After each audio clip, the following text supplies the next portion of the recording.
The factory system was a new way of organizing labor made necessary by the development of machines that were too big to house in a worker's cottage.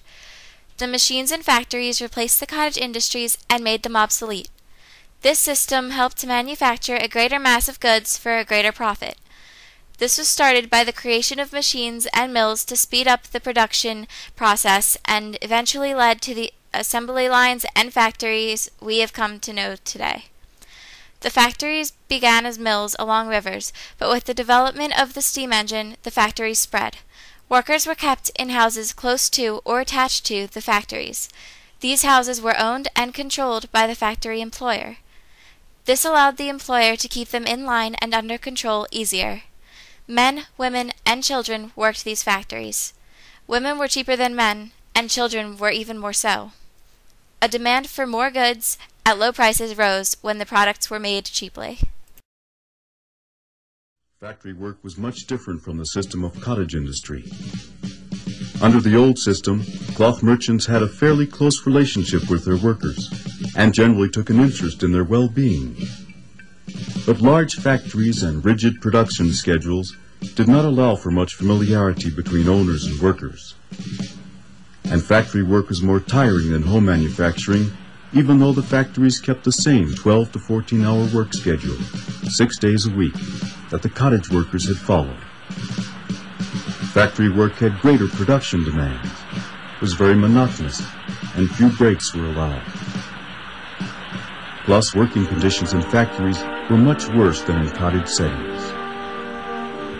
Many of the earliest factories, referred to by labor reformers as the dark, satanic mills, were noisy and dangerous places in which to work, full of dust and fumes that often resulted in permanent physical damage to workers. Children, robbed of their childhoods, worked long hours in the mills, and women and children were paid only a fraction of what the men earned. Many mill owners believed that the lower classes had to be kept poor in order to make them industrious. But even though wages were low, at least workers could rely on them, so that they rarely faced the extreme poverty they had known in the past. Although the working classes did not at first share in the wealth created by the Industrial Revolution, the middle and upper classes prospered, and great fortunes were made as wealth shifted from the hands of land-owning aristocrats to factory-owning capitalists. One famous social critic of the time, who worked to bring about changes in the law to benefit the poor working classes, was Charles Dickens.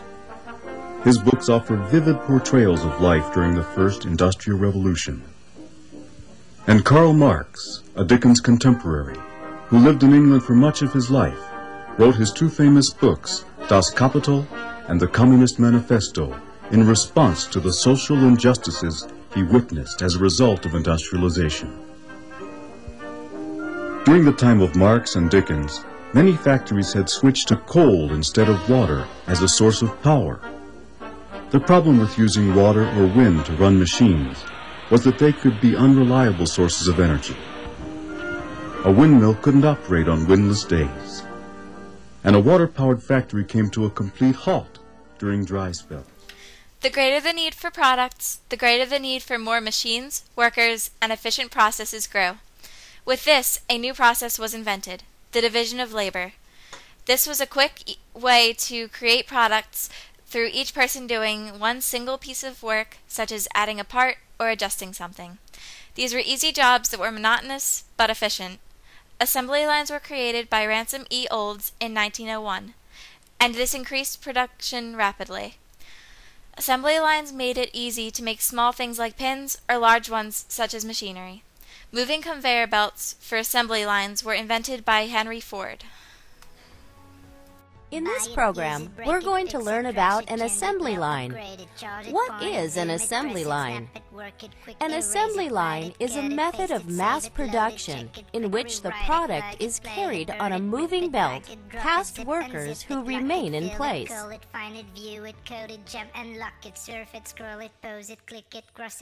Before the 20th century, most products were made by hand or required the skills of highly trained craftsmen. Because workers could only labor so much, the production of factories was limited.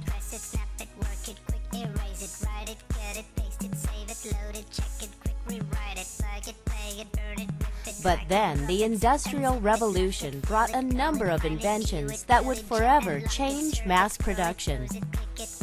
The most noteworthy innovation at this time was the steam engine. Invented and patented in 1775 by James Watt, the steam engine was responsible for machinery becoming commonplace.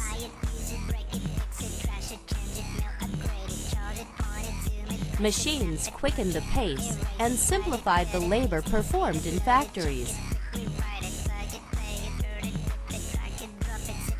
Because machines could accomplish 10 times as much as human workers could, factories started to produce more than they could imagine. As a result, machines simplified the jobs of production, making it cheaper to make products while no longer needing to pay skilled craftsmen to perform the job. While the assembly line was a revolutionary improvement to the factory system, it came at the expense of jobs and marginalizing the workforce. Each member of the assembly line was responsible for only a small fraction of production. For instance, tightening a single bolt, adding a touch of paint, or drilling a small hole. Because each worker's role did not require learned skill or training, they were easily replaceable. In the end, the assembly line changed the world. Today, assembly lines can be found in almost every factory on the planet.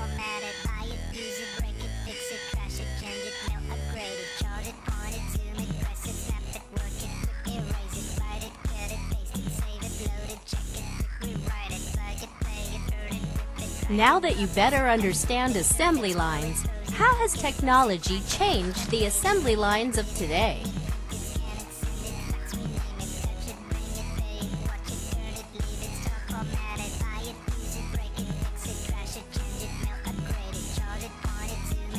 Think about it.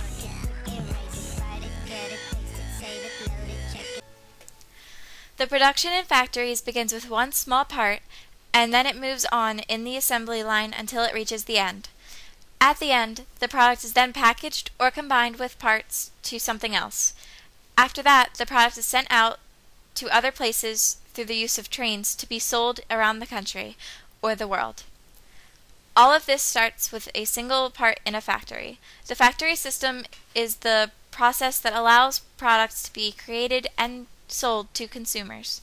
It is the way most of your belongings are created and delivered to your stores today.